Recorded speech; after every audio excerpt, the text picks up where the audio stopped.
Sabe o que é interessante pensar? Você acha que isso aqui é bom?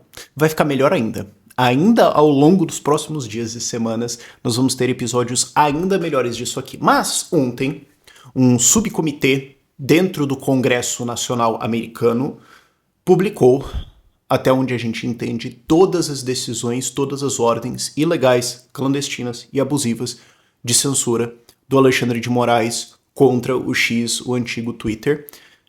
E uau, tem muita coisa aqui. Vamos entender o que aconteceu, os principais pontos, o que é esse comitê, quais são as conclusões e o que pode dar agora.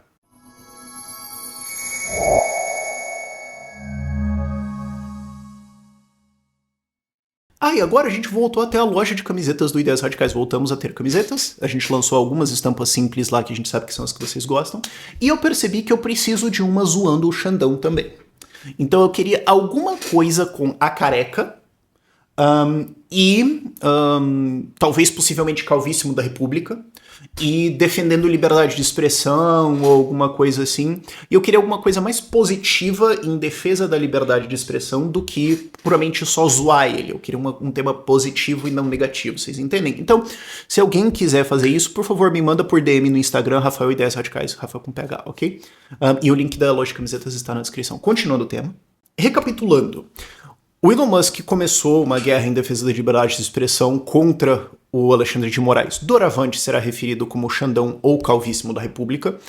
Ele começou um embate com o Xandão ao falar: não vamos mais obedecer às suas ordens ilegais. Notem, o Elon não está falando eu vou desrespeitar a lei, eu vou desrespeitar o juízo. Ele está falando o Xandão está publicando ordens ilegais, inconstitucionais, e eu não sou obrigado a obedecer ordens ilegais.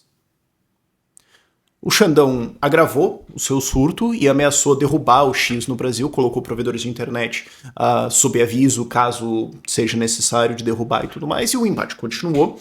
E o Elon falou, beleza, nós vamos publicar as ordens ilegais, inconstitucionais, abusivas, clandestinas, censuradoras que o Xandão mandou pro X. Agora vamos ter isso trazido à luz. E isso poderia derrubar o X no Brasil, isso poderia gerar vários problemas.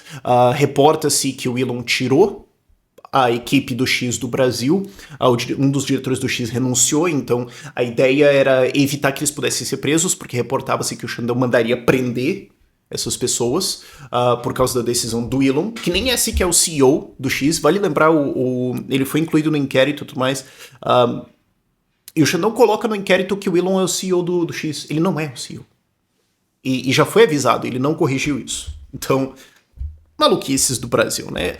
São coisas que parecem detalhes assim que seria grave em qualquer país, mas é que como aqui a gente já passou completamente do absurdo, isso parece só um... Mas enfim, as pessoas pelo jeito foram retiradas do Brasil e agora tinha essa preocupação de quais seriam as sanções. E aí vem a primeira genialidade desse documento que foi publicado por esse comitê dos Estados Unidos. Já explico qual é. Esse comitê, que é basicamente uma CPI deles lá, acho que é melhor já explicar agora, é basicamente uma CPI deles que está investigando como que o governo americano está pressionando ou incentivando ou coagindo empresas privadas a censurar informações e como o governo americano está transformando o aparelho de governo em uma arma contra a sua oposição e abusando seus poderes no processo. Então, investigando isso, eles foram lá e ordenaram ao X, uma empresa americana, que entregue documentos mostrando como o governo brasileiro estava fazendo isso para, no contexto dessa CPI deles, dessa investigação deles, não é uma CPI, mas é meio que, só para você entender, ok? Para avisar aos americanos, pode dar isso aqui. Regulação de redes sociais, pressão em redes sociais, todo esse tipo de coisa, podem dar num nível muito mais grave que é o que está acontecendo no Brasil. Então percebam aonde nós estamos indo, certo? E aí que está a genialidade. O X obedeceu uma ordem do Congresso Nacional de entregar documentos. Então, caso o Xandão puna o X, puna o Elon Musk, ele estaria punindo um americano e uma empresa americana por seguir a lei americana. Imagina isso. Isso aqui já está na linha de coisas que podem causar um porta-aviões na sua casa. Eu vou punir uma empresa americana porque ela seguiu a lei americana. Aí você vai descobrir por que os Estados Unidos não têm um sistema de saúde público. Não acho que talvez, assim, certamente, mas você tá começando a ir nessa direção. Então, assim, o Xandão não tem o que fazer realmente aqui. Ele tá de mãos amarradas, mas ele tem que dar uma resposta. E vai ser uma resposta, obviamente, abusiva. E se ele não der nenhuma, também é ruim. Tem um conceito de xadrez que é muito legal que se chama Zugzwang. Alemão para compulsão de jogar. Então, quando você está durante um jogo, numa posição aonde todos os movimentos legais que você tem pioram a sua posição e causam a sua própria derrota. Se você só pudesse passar a vez, você passaria. Seria a melhor decisão. Mas você não pode. Então você tem que fazer um movimento e todos eles vão causar a sua perda. A sua derrota. É a situação que o Xandão tá agora. Ele tem que fazer alguma coisa e vai ser ruim. Avançando no relatório aqui. O relatório tem mais de 500 páginas. E não é texto, discussão, eles não tiveram tempo para escrever isso. É uma breve introdução ali, explicando o que eu já expliquei aqui, que eles estão discutindo isso, que pode ser, que é um aviso, que não sei o que. Eles dão um breve resumo ali de 3 a 5 páginas do que aconteceu, já entro nisso, e depois tem todas as decisões. Você pode ter acesso a todas elas. Tem algumas partes que estão ocultas ou censuradas, tem várias coisas que estão sob sigilo, depois a gente discute isso. Mas esse é o teor do documento ali, né? Você não vai ter que ler 500 páginas caso você esteja interessado. O que eles explicam? Bom, em 2019, o Toffoli, que não está no documento, mas vale lembrar, era advogado de campanha do Lula, não tem nenhum mérito ali que leve ele ao STF, ele sempre foi um funcionário do Lula ou do PT de alguma forma, e foi nomeado por isso. Sempre não, quase sempre foi, mas enfim. O Toffoli criou em 2019 poderes para o STF ser promotor, investigador e juiz em vários casos. Que é uma violação constitucional, é ilegal, não tem justificativo, não tem precedente. Mas ele criou isso e deu ao Xandão, ao Calvíssimo da República, o poder de tocar esse inquérito aí, que é o conhecido inquérito do fim do mundo. Esse inquérito, presidido pelo Calvíssimo da República, diz o relatório, atacou críticos do governo com impunidade. Ele está usando isso como uma arma. Ele ordenou redes sociais a removerem posts, normalmente sem explicar a razão ou violação que esses posts cometeram às contas. Ordenou buscas policiais. Ordenou remoção de conteúdo e congelamento de contas de pessoas que criticaram a corte. E ordenou a remover a Cruzoé. Ele não dá o nome da revista, mas eles falam uma revista. É normal isso, não é assim sacanagem com a revista. É normal eles falam, uma revista, não interessa o nome. Ordenou uma revista a remover uma matéria com um artigo sobre conexões entre o Toffoli, criador desse inquérito, e a Lava Jato, que era a matéria da Cruzoé que mostrava que alegava, dava indícios, discutia a ideia de que o Toffoli era o amigo do meu pai.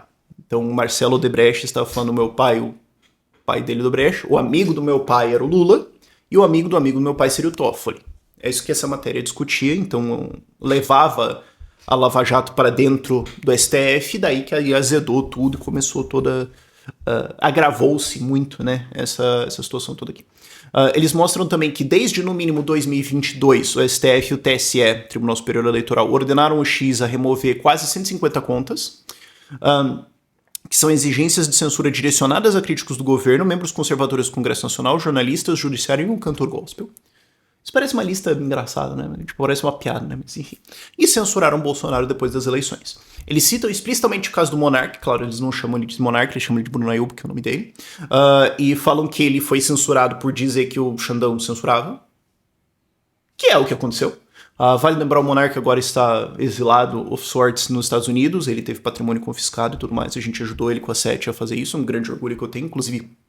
Se você quiser sair do Brasil, viver mais livremente, pagar menos impostos legalmente, ou possivelmente zero, proteger seu patrimônio, porque agora vai vir taxação de Bitcoin, também tem várias outras coisas assim. Contate a SET, nós estamos aqui para ajudar você, o link está na descrição, você pode marcar uma chamada introdutória lá para tirar dúvidas e tudo mais. A gente tem bastante conteúdo, livros, e-books, tem uma comunidade agora, se você quiser participar, é $20 por mês, enfim. Eles citam o caso do Monark, eles publicam também alguns nomes que eles falam, teve 300 contas que o governo brasileiro ativamente tenta censurar. Nota, ele não colocou tentou. Eles estão colocando no relatório ativamente tentar atuá-lo. E eles colocam o executivo, o governo. Eles não estão falando só o TSE, o STF e o Xandão. Estou falando isso aqui é junto com o governo, com o executivo. Entre as contas, Bolsonaro, Zambelli, Van Hatten, Fiuza, Constantino, Flávio Gordon, etc. É muito grave. Nada aqui é novidade, eu acho, né, para vários de vocês. Mas o ponto é que isso está escancarado agora em inglês para o mundo, e eu tenho conversado com alguns contatos meus fora do Brasil para explicar isso para o mundo, para dar entrevistas e tudo mais. Todos eles estão interessados. Agora o Xandão é manchete internacional. Agora o mundo entende que ele é um ditador, abusando do seu poder para censurar opositores, abusando de poderes com decisões que violam a Constituição e são sigilosas. E os documentos, inclusive, são traduzidos. Por isso que o documento é extenso, né? Esse relatório é extenso. Porque tem o original e a tradução para que o mundo possa entender. Isto posto. Segundo ponto principal. O que a gente pode ver do teor das decisões? Obviamente eu não revi todas elas, porque eu não consigo dobrar o tempo para ter revisto tudo isso em questão de 12 horas aqui. Mas tem muito sigilo em tudo. Inclusive, Domi, bota um print aqui do negócio. Requerido, sob sigilo todo mundo. Você não sabe o que está acontecendo ali direito e é um negócio bizarro pra caramba. Segundo, muito é baseado numa tal de assessoria especial de enfrentamento à desinformação. Então, aliás, a EED é uma puta sigla bosta. Vocês não podiam ter pensado num nome melhor aqui, uma sigla, dava pra dar um caldo assim mais fácil de pronunciar, mas enfim. É um órgão que monitora a internet para encontrar postagens que podem ser desinformação ou antidemocráticas ou golpistas. A gente não sabe quais são os critérios, aparentemente é subjetivo, aparentemente é sigiloso, aparentemente a gente não sabe quem criou isso ou de onde vieram os poderes deles, a gente não sabe quem está fazendo isso, não sabe os critérios que eles usam. Então é um troço que tá lá, a gente não sabe o que é, ou se eles podem fazer o que eles fazem, ou como eles estão fazendo, ou que recursos, enfim. E acho que vale, inclusive, o Congresso identificar isso aqui, investigar, pedir os documentos para saber, cara, o que é isso. Nós temos o direito de transparência de saber. E é um negócio de enfrentamento à desinformação, seja lá o que for. Terceiro ponto. Deltan trouxe isso. Deltz trouxe pra gente. O Marco Civil da Internet prevê a derrubada de conteúdo ilegal. Não dá conta. Então o Xandão mandar a derrubada de contas é ilegalidade. E pelo Marco Civil da Internet também, uma ordem de remoção tem que conter o conteúdo específico. O que está sendo removido. E várias ordens não continham. Várias ordens são genéricas. O que é complicado.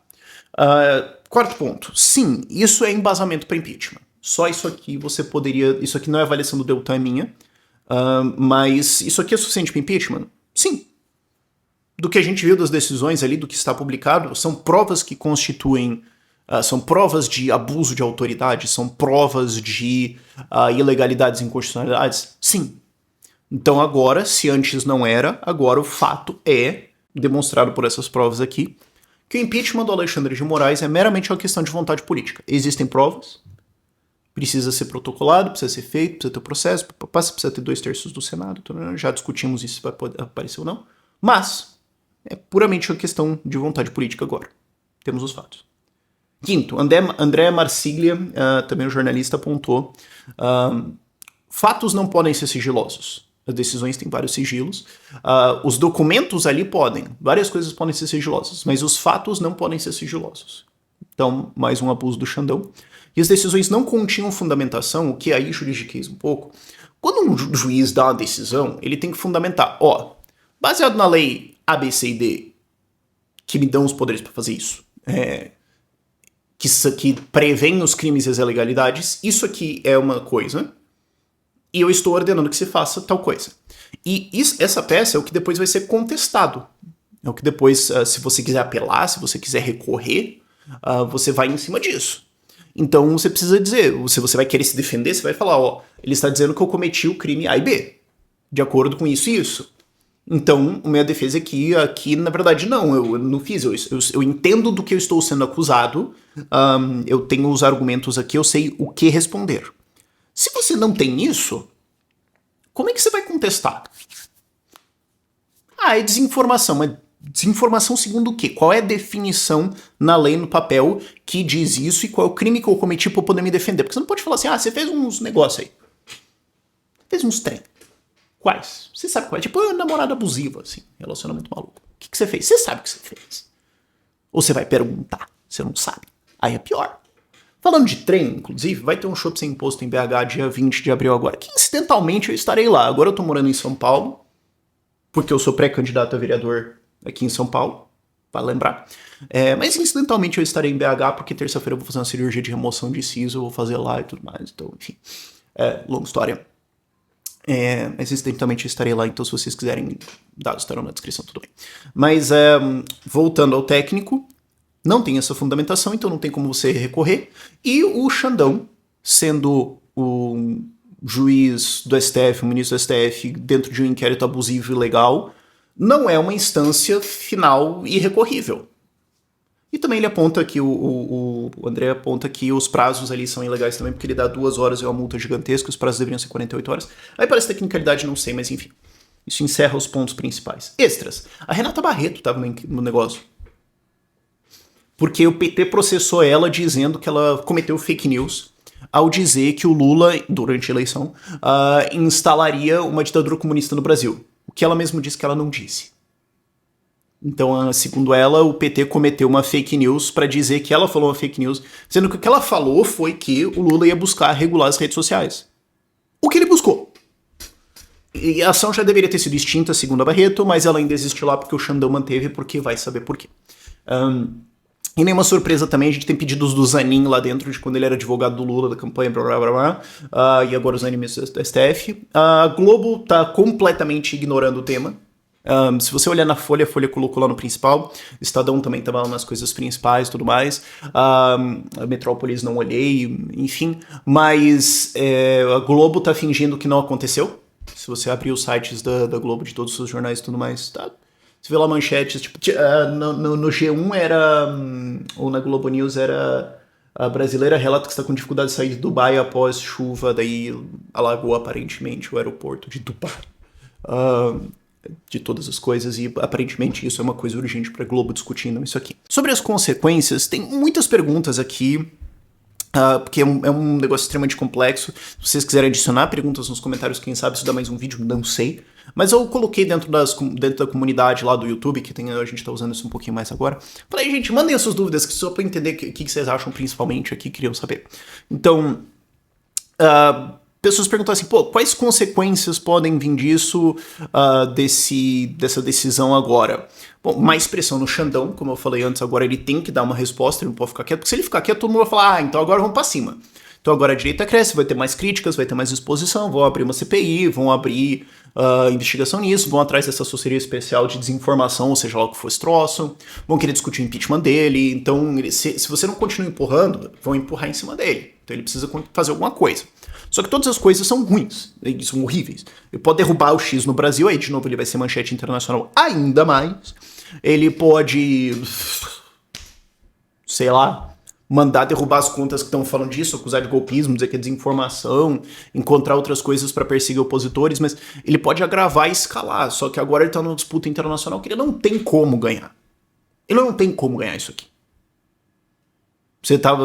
É o moleque do 9º ano que fazia bullying com o moleque do 6º, 7º ano, e agora apareceu o irmão mais velho do 3º ano do ensino médio e falou, não, vem aqui. Vem aqui. Vamos conversar. Tem chance disso aqui virar tribunal internacional? Não. Impeachment do Xandão. É discutível? Eu acho extremamente difícil antes de 2027 com a configuração atual do Senado, especialmente que agora o presidente é o Pacheco, que é um passapanista notório, de quem estiver alinhado com os interesses dele, basicamente. Então, assim, acho muito difícil. Mas em 2026, vale lembrar, tem eleições de Senado, 2 cadeiras por estado. 2/3 do Senado é renovado em 2026. A pauta principal da eleição de senador em 2026 tem que ser impeachment do Xandão, impeachment de membro do STF. Tem que ser. E tem que ser uma discussão de o candidato não pode ter processo. Não pode ter alguma coisa que o STF pode usar contra ele. Não, o cara tem que vir limpo, cara. porque senão pode dar problema. E aí depois eu acho que a gente tem os votos para isso sim. Outra pergunta que fizeram, como é que isso que impacta o Grêmio? Feijão. Fala da 7, já falei. Porque gancho perfeito, lógico. Repercussões disso nos 3 poderes, e aí, como é que fica? Como é que vai ficar pros 3? Bom, o judiciário já vai apoiar por causa disso. Expõe ainda mais o Xandão contra o judiciário, então você vai ter mais membros contra ele, porque tem. No legislativo, bota pressão em cima do Pacheco, que é um dos passapanistas principais do governo Lula e do STF. Defende censura de redes e tudo mais, então bota pressão nele, expõe ele como um molenga e como um lambibotas desse troço todo aqui.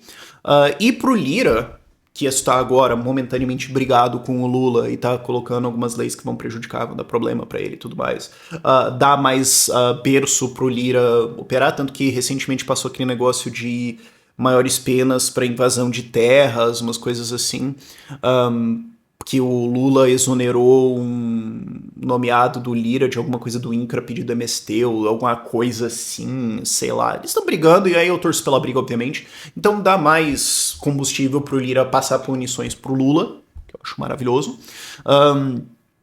E pro Executivo, não sei, cara, porque o governo Lula tá uma loucura.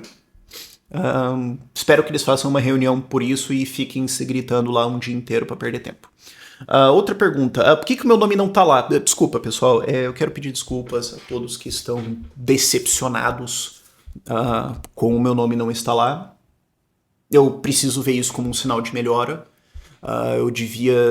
Eu sinto que com tudo que é da minha carreira e da minha trajetória ao longo dos últimos anos é uma oportunidade perdida, que eu não consegui crescer ao ponto de impactar e estar dentro dos perseguidos do Xandão. E eu vou ver isso como um sinal de melhora. Seria viável o STF entregar o Xandão para tentar se safar? Sim. E eu vou ainda publicar um vídeo discutindo isso, que é uma conversa com o Xandão, spoilers.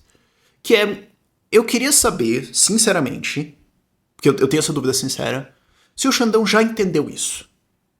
Porque assim, ninguém gosta dele. Ninguém precisa dele, ele é uma ferramenta.